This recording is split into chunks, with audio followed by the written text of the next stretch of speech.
of military leaders from troop contributing countries, the architects, the upholders, and the messengers of peace. You reflect the strength of an institution that has, for nearly 8 decades now, stood out as a beacon of hope in a conflict-ridden world, United Nations peacekeeping. As Foreign Minister of a country that has contributed immensely to this cause, I'm here to share our perspectives, not only on the challenges before us, but also on the principles that must guide us in shaping the future of global peace and security. India approaches peacekeeping from its civilizational ethos. We see the world as one family, a vision enshrined in the timeless phrase of Vasudhaiva Kutumbakam. This is not just cultural wisdom, but an outlook that anchors our worldview.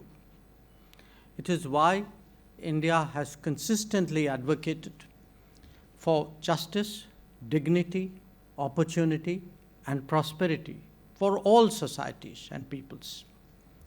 It is also why we place our faith in multilateralism and international partnerships. The global challenges we face, from pandemics to terrorism and economic instability to climate change, these challenges are interconnected and they transcend national borders. Our responses, therefore, must be more cooperation, transcending the competitive aspects of international politics. The natural starting point for such collaboration is the United Nations. I've just come back from New York after attending the 80th UN General Assembly. And let me share with you some key insights from that experience. One, the United Nations today still reflects the realities of 1945, not of 2025. 80 years is a long time by any standards. And during this period, the UN membership has actually quadrupled. Two, institutions that fail to adapt risk irrelevance. Not just irrelevance, but eroding legitimacy and leaving us without recourse in times of uncertainty. Three, for the UN to be effective, it must reform, becoming more inclusive, democratic, participative, and, as I said, representative of today's world. And four, it must amplify the voices of the developing world and reflect the aspirations of the rising global South. The UN's legitimacy, and I would say the UN's credibility, depends on it doing so. Now, there is a strong desire among members of the UN for a reformed United Nations, including expansion of the permanent and non-permanent categories of membership of the Security Council. However, the process of reform itself is being used to derail that agenda. As a result, I'm sorry to say, historical injustices still continue.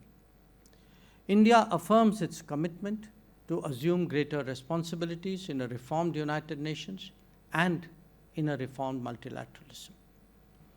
Now, this brings me to the core of our discussions, UN peacekeeping.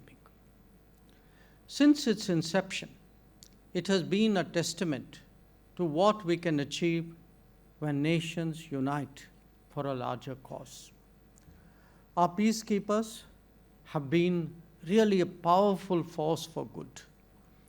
These brave sons and daughters put their lives on the line to protect civilians, to deliver humanitarian aid, and to support fragile peace processes. They are the real torchbearers of multilateralism. Now, let me honor today the more than 4,000 UN and 182 Indian peacekeepers who have made the ultimate sacrifice in the line of duty. They stand out as a testament to bravery, and their legacy remains a solemn call to action for all of us. We must ensure that their message lives on. Now, as you would all be aware, peacekeeping was not originally envisaged in the UN Charter. The very concept of peacekeeping has evolved over the years. Currently, it draws its mandate from the decisions of the UN Security Council. Changing geopolitical dynamics, the complexities of world affairs, and the nature of conflicts have all shaped the demands of peacekeeping. We all recognize that peacekeeping has been the flagship endeavor and the most effective instrument of the United Nations. When it comes to peacekeeping operations, allow me to flag 7 concerns for your collective consideration. 1. Troop contributing countries as well as host states must be consulted while formulating mandates of peacekeeping missions. 2. Peacekeeping can only be effective if mandates are commensurate with the resources allocated to the missions. 3. These mandates must always be realistic and always be clear. 4. The primary responsibility for protection of civilians still lies with the host state. 5. Technology and peacekeeping go hand in hand and is, in fact, a force multiplier in peacekeeping operations. As a nation that has embraced innovation, let me underline that India stands ready to be a technology demonstrator to enhance the operational capacity of peacekeeping. 6. To address the needs of strategic communication, we must strive to counter mis- and disinformation. The role of ICT is therefore very important. And 7. Paramount importance must be given to the safety and security of peacekeepers. We must always ensure that perpetrators of any attack on them must be brought to justice. Now, ladies and gentlemen, the nature of conflict has clearly changed. The clear lines of state-on-state warfare have been blurred. We often face on the ground a complex and ambiguous matrix of non-state actors, of armed groups, and of terrorist organizations. These entities operate outside the norms of international law, employ asymmetric tactics from IEDs to cyber warfare, making our work more dangerous and more unpredictable. The traditional role of a peacekeeper as a buffer between two warring states has also evolved significantly. Today, our peacekeepers must be prepared to protect civilians from harm, respond to humanitarian crises, and yet operate in environments where the enemy wears no uniform and respects no rules. This difficult reality demands a new paradigm for peacekeeping. It requires enhanced training, sophisticated technology, and a reevaluation of our mandates. We must equip peacekeepers to deal with asymmetric threats, ensure their own safety, and yet deliver on their missions. That means investing in surveillance systems, protective gear, cyber capabilities, and mission preparedness of the highest standard. It is likely that the peacekeeping budget will see headwinds. We will need to see how we can overcome this constraint while adhering to the core principles of maintenance of peace and security.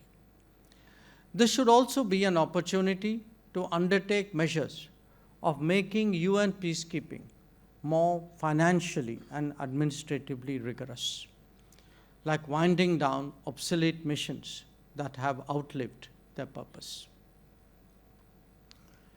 For India, participation in UN peace operations is a profound expression of our responsibility as a member state and of our belief in global commitments. Since inception, we have contributed over 300,000 troops cumulatively, making us the world's largest troop contributing country. Our peacekeepers have served and are serving with distinction and professionalism in some of the world's most challenging theaters. This includes South Sudan, Lebanon, Syria, and the DRC, amongst others. This sustained commitment stems from our conviction that peace anywhere strengthens peace everywhere. We also take great pride that we have walked the talk in our commitment towards women, peace, and security. Our women peacekeepers have demonstrated the unique impact that they have. They build trust in communities and give hope to vulnerable populations, especially women and children. We believe that it is no longer a question of whether women can do peacekeeping. Rather, it is whether peacekeeping can succeed without women. I recall that in February 2025, India hosted the first ever international conference on women peacekeepers from the Global South, bringing together women peacekeepers from 35 nations. More recently, in August this year, India hosted the UN Women Military Officers Course, which saw participation from 15 countries. I'm also glad to note that this August gathering has, over the last 2 days, deliberated on issues closely associated with and important to the maintenance of peace and security. Peacekeeping is and will remain an important instrument of the UN in this pursuit. We need to adapt and we need to change according to the times so as to make peacekeeping more effective and more resilient. This is best reached through consultations and engagement between member states as we discuss the evolving nature of the future of peacekeeping. The Global South has both a particular contribution and a particular relevance insofar as peacekeeping is concerned. Unfortunately, the maximum number of conflict zones are located there. In fact, the requirements of the Global South are themselves distinct, calling for unique, regional, and even local solutions. This is why conferences of this type are valuable in engaging on a single platform in the search for optimal solutions. India has always stood with our brothers and sisters of the Global South and will continue to help with our expertise and long-standing experience across all domains, including in peacekeeping. Let us therefore commit to working together, collectively, constructively, and by consensus, to shaping a renewed vision of peacekeeping, one that honors the sacrifices of the past, that adapts to the challenges of the present, and that commits to the promise of the future. I thank you for your attention.